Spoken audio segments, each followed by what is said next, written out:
কেন্দ্ৰীয় চৰকাৰৰ বা চৰকাৰী কৰ্মচাৰীসকলৰ এটা খুব ভাল খবৰ। Government of India finance of ministry of finance department of expenditure লোকসভাৰ পৰা এটা কুৱেশ্যন আহিছিল যে যিটো আমাৰ 8 পে কমিশ্যন আছিল CPC তাৰ বিষয়ে শ্ৰী জয়প্ৰকাশ আৰু শ্ৰী আনন্দ ভদ্ৰুয়া Shri V বৈঠালংগম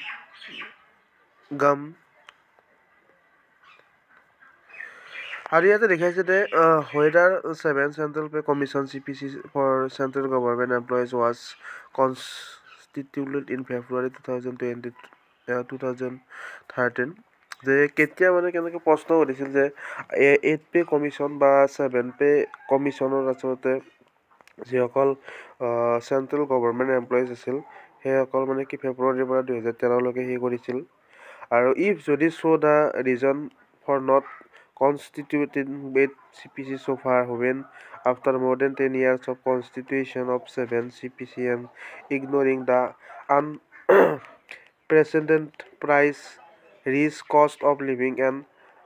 flight of employees, whether the government is aware of resentment among central government employees for not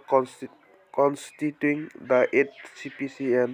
if so the response of the government thereto. Whether the government is considering constitution of 8 Central Pay Commission for central government employees armed force etc. If so the time by which in announce যদি এইটো দিয়ে কেতিয়াবা দিব বা যিবিলাক আমাৰ central গভৰ্ণমেণ্টৰ employees আছে যেনেকুৱা ধৰক আৰ্ম ফ'ৰ্চ এক্সট্ৰা বিভিন্ন ধৰণৰ আছে সেইবিলাকৰ দৰমহা আচলতে কেতিয়া মানে 8 পে'টো কেতিয়া হ'ব এনেকুৱা ধৰণৰ এটা প্ৰশ্ন উঠিছে য'ত এনচাৰ দিছিল ministry of state in ministry of finance ডিপাৰ্টমেণ্টৰ পৰা শ্ৰী পংকজ চৌধুৰীয়ে ইয়াতে লিখিছে যে the central pay commission was constituted on 28 February 2014. No such proposal is under consideration with the government for